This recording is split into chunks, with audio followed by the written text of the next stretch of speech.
Hey, hi, my name is Kelly Hallmark and I'm with the Seguin Art League, and this is a little video to go for our summer tutorials. The mask is not necessary for what I'm doing. I just want to point that out. It's just for the safety of other people.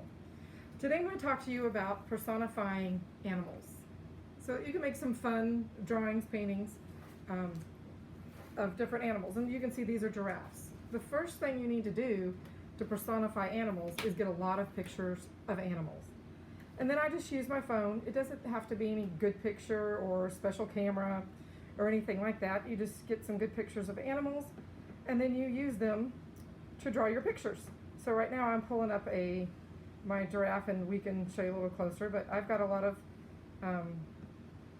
pictures here of like the giraffes I just showed you. And sometimes you can take from what they're doing, and I'm gonna show one here. This is the one that started this set. And I don't know if you can get in and see that, but it's a giraffe that looks like its mouth is open. And you look through your pictures and you just kind of think, if this were a person, what would it be doing? And so I got, well, it's singing. The next step is to take, and this is the same picture, just with the giraffe mouth modified multiple times. So sometimes you have to take it and do a human production. So I take the mouth of the giraffe that's open and modify how much it's open. The only real study this requires is studying your animal, so you kind of know how the mouth operates so that you can modify it to a human setting without it being unrealistic. And that's basically it. Then I do a drawing. I always draw first, and then I do a painting with it. All right, so I have a couple I was going to show, and then I thought we would look at doing one that is that I haven't done yet, and I would talk about how I would personify that. And so sometimes I do my sketches in color, but you can see how I've got the pink flamingo and he's conducting. This whole picture came out of the pink flamingo that I got a picture of, and I just thought, man, he looks like he's conducting a band. And so then everything else gets created from that. And you can see I've got my singing giraffes again in different poses, different stages. Okay? So that's basically all you're doing, is thinking about what the animal looks like it might be doing if it were human.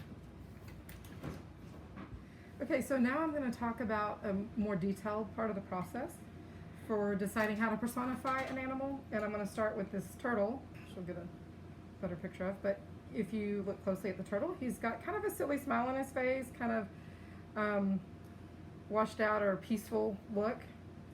And so I'm taking this, but it's kind of human. He's cocking his head. But I think it works well with the next one that I want to show you, which is this little meerkat who's looking up like he's questioning. And at this point, you got to decide, how do you want to play this? Is the meerkat kind of questioning, or is it looking up like, why? In this case, I think it would be funnier if the meerkat has hands on hips, looking at the turtle like, what have you done? Because the turtle's kind of got that look on its face like, I know something you don't know. And so the meerkat having its hands on its hips would work. And so the main thing you want to do is go in close to your animal and look at how the arms are articulated so that you know how to best put hands on hips with it still being realistic, but having that human quality. And so at this point, and you might want to come in more to the picture, but I would start with the hands, and I would put it down here because I might put my turtle up here like he's looking at the turtle. And so I would start down here and say, well, his elbow is going to have to go out. So I'm going to move this elbow out this way and move the arm back in this way for hands to articulate here on the hip. So the elbow might go out, and this is just, I always start with kind of a basic looking sketch and then clean it up. And then you've got kind of paw on hip, and there's the back leg. And so you get kind of this rough, and this is, again, it's more like gesture sketching, so you kind of have an idea of where things are going to go. It's always okay, and in my book I tell my kids all the time, it's okay to erase, especially when you're doing just a quick sketch. But this leads to the ultimate picture, and you'll notice I kind of jump around. So I'm going to put the legs in. Okay, so this tells me, let's move the elbow out a little. If I'm going to put the hand more up here on the hip, then I need to move the elbow out a little bit more, like it's really pulling back, and then on hip. And then you come down, and you can do the same thing with this one. The elbow would be back behind, the hand would be here, so you'd have it cocked out a little bit and going back that way on your creature. And then come down with the paw. And so you kind of have a sketch of how it's gonna kind of look up. And then if you want to get the turtle in there with its head kind of cocked and its smile, one of the things you would want to do with the turtle, and I'm gonna back out and pull quickly up to the turtle, is you want to exaggerate kind of the look on his face. So I would start with the smile and bring it down, and I'm going to bring that smile kind of wide with eyes here and the little nose up here, and I'm going to check to see that I've got kind of the silly smile that I want. If I can move it around, and then bring down and get your head up here, and then go from there. Put in the rest of the face,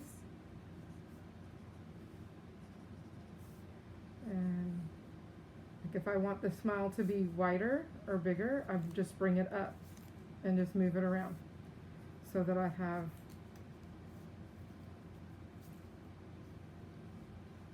and on the turtle, he's got such a beak mouth, it might be better to smooth that out a little bit so that you have kind of a bigger, smaller mouth, and you've got him looking up like, well, what are you doing up here? And then the next way to make sure that it has a good quality is to go back and put in vibrant colors and then finish out your sketches so that you have a full picture of what's going on.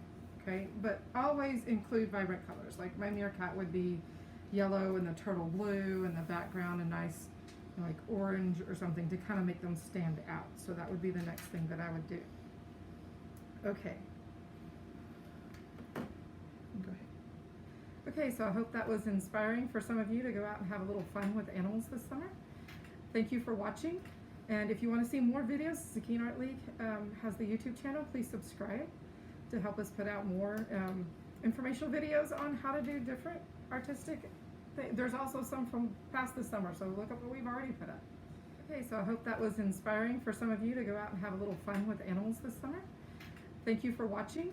And if you want to see more videos, Zucchini Art League has the YouTube channel. Please subscribe to help us put out more informational videos on how to do different artistic things. There's also some from past the summer, so look up what we've already put up.